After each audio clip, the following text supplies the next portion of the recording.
What's up, everybody? I am doing a very quick video here. This is about my truck.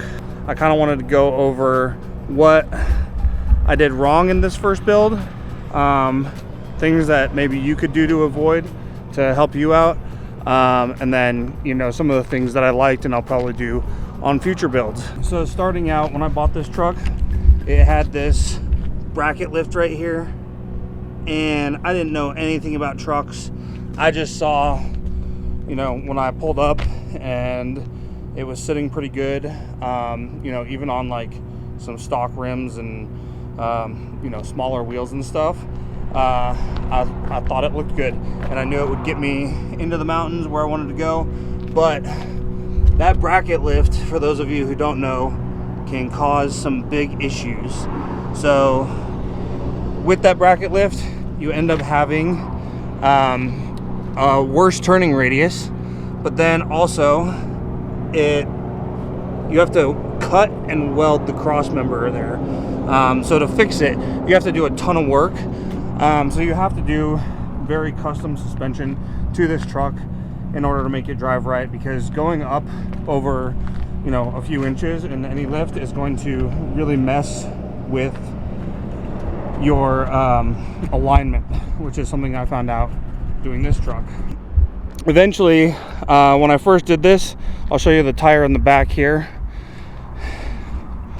So you can kind of see how much different the wear is on the inside versus the outside. This is only after like 5,000 miles on a bracket lift, and that's without fixing the upper control arms.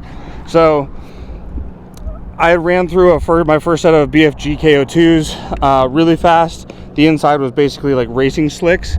So first off, if you're looking at a truck and you really want to do a ton of off-road stuff, or, you know, you're looking to do long travel or something, avoid a bracket lift.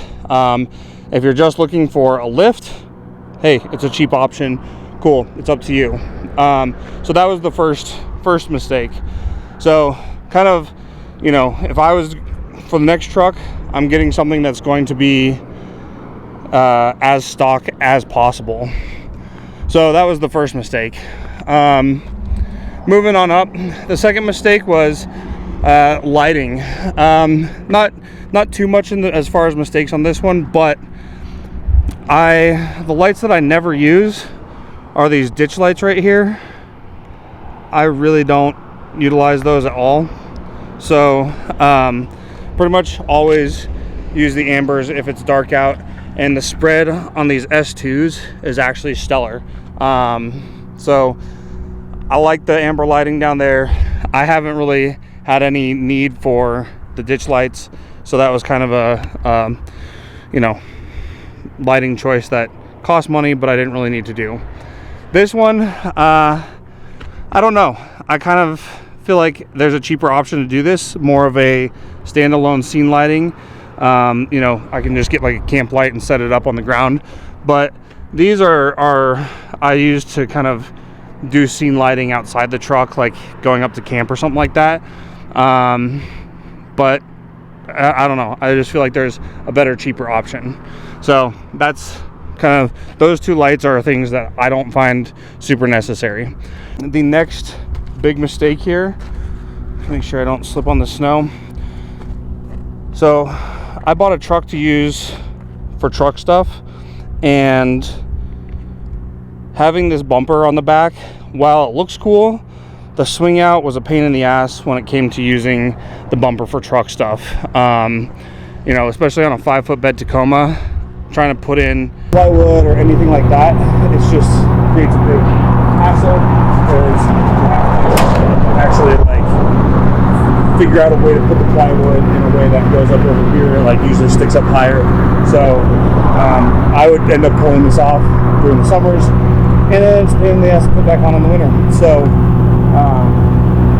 I did like having the bumper, but I would probably just do like a stock replacement if I was going to do anything, unless I was building a vehicle strictly for overlanding and for truck stuff, just because it limits you.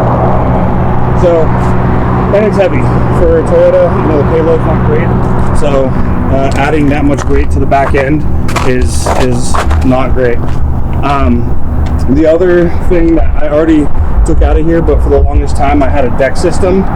It was really cool. It was nice to be able to put my camera gear in there, especially like after a shoot. I'd log my camera gear in there, and then I would go into a restaurant or something and come back out and not have to worry about it.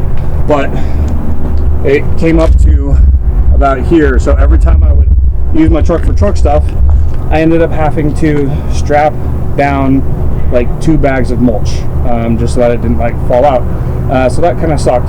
So again, if I was going to do a truck strictly for overlanding, I would use some sort of drawer system, possibly, depending on what my setup was with a camper or something like that. I was building this out to use long term, and so I just decided, screw it, let's do Total Chaos lower control arms along with the uppers. The uppers were a necessity, and for this bracket lift I had to use the Heim uppers so that they could make up for the camber.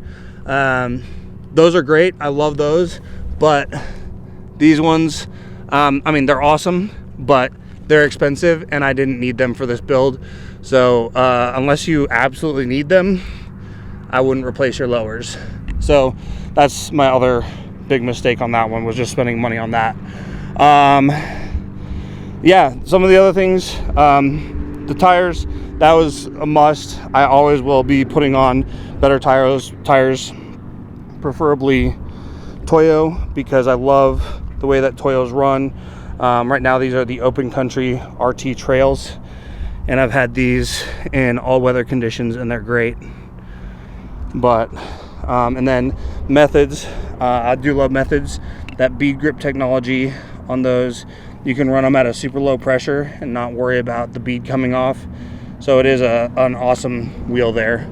If you get standard weight springs and then you end up throwing on a bumper or a camper or anything afterwards, you're going to end up having to go back and redo your springs just because the weight's going to be off. So I did build this truck for having a camper on the back with a drawer system, and you probably can't see it right now because of it's sitting in a parking lot, but the back end is pretty high up. So with that weight, it would bring it down to level, but those are 700-pound custom Alcan leaf springs. The rear suspension is built to make up for the 6-inch lift there. Same with the front, 700 springs in the front, 700-pound springs in the front, and also no sway bar. So I just got rid of that because it was being a pain in the ass. But yeah, so those are the other things that I really enjoy. And then, accessories wise, I do like having some of the roof storage. That is nice, and utilizing the mounting company mounts is always key. I don't know if I'm going to do a bed rack on the next truck or if I'm going to do a camper, but we'll see. Kind of just whatever falls in my lap on that one, or whatever I find the need for. But yeah, I think that's kind of the biggest thing, is know what you're building your truck for, know the purpose of it, because if you kind of start out just willy-nilly buying things, you're going to end up spending a lot of money on things that you didn't necessarily need. That's kind of just a quick, mistakes that I've made on this build, a few things that I like and what I'm going to do on the next build. Again, if you're planning on building out a truck, yeah, sometimes it's nice to get a built out one, because you're not waiting on lead times, you're not waiting on labor, you're not doing all that stuff. You might get it, and you probably will get it for less than the cost of what all that stuff would be, but you're going to run into issues unless you buy a truck that was built by a reputable shop. So again, for this one, it's been a great truck, don't get me wrong, I've loved it, it's never let me down. I've driven it quite a few different places, but overall, buy a stock truck, build it out how you want, drive it first so you know what you need to do to it. If you find out that it needs better suspension, yeah, go for it. Take it on a trail though. A lot of these trucks are built to go off-road. Yeah, you're not gonna go like rock crawl in Moab, but it's gonna be great for just getting around. So try that out before pouring a ton of money into it. and then really do your research on the parts, the companies and things like that, and find a good reputable builder to build it. But I went down to Tactical Application Vehicles in Albuquerque, and they did the suspension for me on this one despite having a bracket lift. But yeah, again, I spent a lot of money that I didn't need to, and so I'm just trying to help you and keep you from making the same mistakes I did. So, all right. Anyway, if you have any questions, drop them in the comments, and thanks for watching.